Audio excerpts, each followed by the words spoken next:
isu cyber trooper atau Laskar Cyber Rosmah. Jadi benda ni sebenarnya saya dah dedahkan. Lepas saya dedahkan, kemudian Rizal Mansur dedahkan di mahkamah.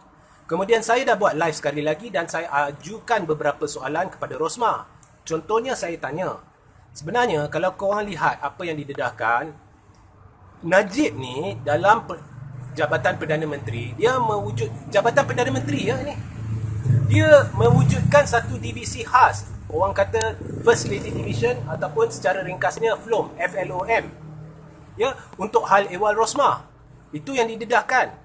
Jadi di dalam FLOM ni, Najib atau PMO ni meluluskan dana 100,000 sebulan kononnya kepada FLOM, dan benda ni sampai kat tangan Rizal Mansur ataupun dibayar oleh Rosmah ke Rizal Mansur.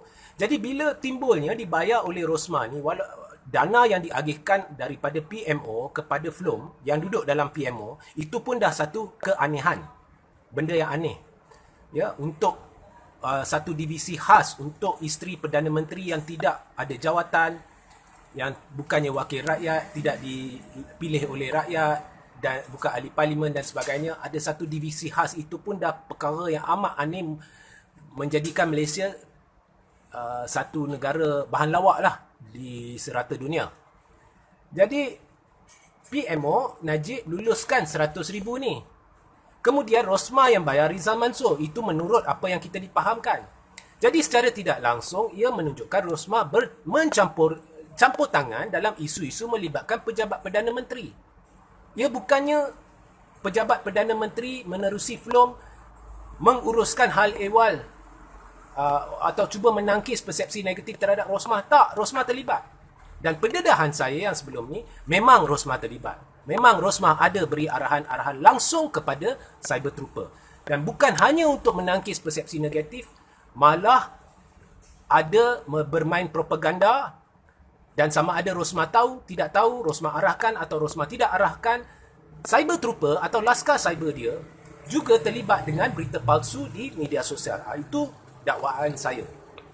Jadi Rosmah bebas ya, dia boleh ambil tindakan perundangan terhadap saya. Sebab berat ni. Benda yang saya kata ni sebenarnya berat.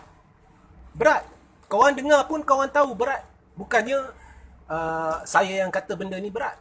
Jadi memang ada. Memang ada. Kalau setakat yang dinamakan pun kau pergi rujuk balik, memang ada. Sebelum pilihan raya ya. Campur tangan dalam isu-isu lain. Jadi sekarang persoalan baru timbul. Kalau dulu, persoalannya kalau PMO luluskan dana tu, maknanya itu duit rakyat. Maka duit rakyat dibayar untuk urusan isteri Perdana Menteri yang secara tidak langsung atau langsung terlibat dalam propaganda di media sosial, bukan hanya melibatkan hal-hal isteri Perdana Menteri, dan dapat arahan terus dari Rosmah. Percayalah. Malah saya nak dedahkan saya lagi satu perkara. Sebenarnya Rosmah ni dari dulu sebelum pilihan raya, dia tak suka baca menerusi smartphone atau tablet dan sebagainya, internet. Jadi dia akan kerahkan orang dia untuk print artikel-artikel atau apa-apa yang ditulis oleh laskar-laskar cyber ni, dan dia suka baca artikel berbentuk hard copy. Cuba tanya Rosmah betul atau salah. Kalau Rosmah kata salah, saya tak akan diam. Cuba tanya. Ramai saksi. Ramai gila saksi di sekeliling Rosmah. Cara-cara dia beri arahan. Ya. Yang dinamakan tu hanya beberapa. Okey. Itu sebelum pilihan raya. Jadi persoalan timbul, adakah duit rakyat sebenarnya digunakan? Sebab duit ni diluluskan oleh PMO. Okey. Dan ada lagi satu soalan yang saya tanya. Sebenarnya Rizal Mansur ni bayar berapa dan dia makan sendiri berapa? Sampai hari ni saya tak dapat jawapan. Tapi saya tunggu, saya diam. Sebab saya nak Rizal buat pembongkaran lagi. Jadi hari ini dia bongkar beberapa nama. Itu sebelum pilihan raya. Hari ini saya nak dedahkan, sebenarnya lepas pilihan raya umum ke-14, ada kumpulan-kumpulan laskar cyber baru, okey, yang turut mendapat arahan dari Rosmah. Ada individu-individu baru yang turut dapat arahan dari Rosmah. Dan sama ada dari Rosmah atau tidak, laskar-laskar ni ditaja dan memang menimbulkan propaganda salah satu laskar ni diketuai oleh seorang bekas ahli UMNO yang dipecat, dan mereka memainkan isu palsu.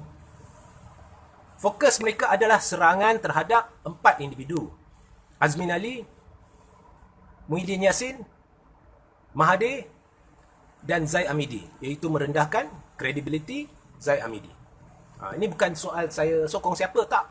Ini saya dedahkan siapa yang mereka target. Dan ditimbulkan naratif-naratif palsu di media sosial. Salah satu naratif palsu yang paling besar, fitnah yang paling besar, adalah kononnya berlaku satu konspirasi lah ni melibatkan Mahathir dan Muhyiddin Yassin yang sememangnya bermusuh. Tetapi menurut mereka memang ditimbulkan konspirasi ni. Ini memang satu usaha yang komprehensif, yang besar. Kononnya ada subahat melibatkan Tan Sri Muhyiddin Yassin dan Mahathir untuk mengaibkan Najib, dan sebenarnya segala apa yang berlaku ni adalah komplot melibatkan Muhyiddin dan Mahathir. Ya. Jadi bila korang dengar, korang tahulah siapa-siapa yang main naratif tu. Tak tahulah. Okey, tahu siapa ya. Melibatkan dana tak?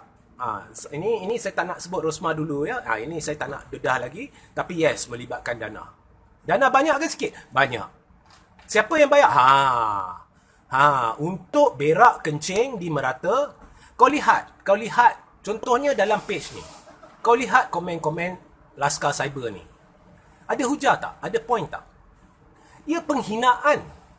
Penghinaan untuk memalukan orang. Dengan apa jua cara sekalipun. Ya? Dengan apa jua cara sekalipun. Untuk memalukan. Supaya orang takut sebut nama Mahathir. Ini saya sebut. Mahathir adalah pemimpin Islam terulung setakat ni di negara ni. Yang berjuang di platform, arena, tempatan dan antarabangsa. Tidak ada pemimpin Islam lain yang pernah melakukan perkara ni. Dia tidak melutut kepada mana-mana negara barat, dan Hadi Awang, Presiden PAS, pernah mengakui perkara ni. Ya. Jadi Laskar ni, tugas dia untuk menjadikan pentaksub ni confused. Sekejap kata tak sokong Mahathir, tapi sekejap memuja Hadi. Tapi Hadi yang korang puja tu mengiktiraf Mahathir sebagai pemimpin Islam terulung. Banyak kontradiksi yang berlaku.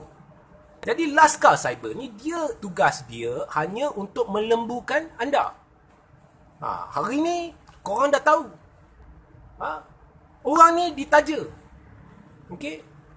Orang ni ditaja direct daripada sebelum pilihan raya lah. Daripada Rosmah. Lepas pilihan raya ni, saya tak nak sebut lagi Rosmah taja ke tak taja. Tapi arahan banyak datang dari Rosmah. Jadi banyak sebenarnya. Apa yang saya cerita tak sampai 5%. Tak sampai 5%. Saya sebenarnya, ini saya dedah sikit lah. Tak apalah, tak apa. Saya simpan lah. Okey. Jadi apa? Sekarang macam mana? Berdasarkan apa yang saya kata sekarang, Rosmah bolehlah saman. Ya? Rosmah bolehlah saman. Banyak dia kacau orang yang tak kacau dia. Banyak. Orang sebenarnya ramai yang kesian kat dia. Banyak yang boleh didedahkan. Orang kesian. Ini setakat benda remeh. Benda yang kalau didedahkan meletup, berterabur Rosmah pun ada. Najib pun ada. Kita bukannya orang yang suka aibkan orang lain. Tapi ada tu ada. Dari pelbagai sudut. Dari sudut pentadbiran terdahulu, dari sudut kepincangan, dari sudut benda-benda yang tidak elok. Ada. Atan Muhyiddin pun ada. Tapi kita takkan buat. Ya. Jadi sekarang ni korang berhati-hatilah.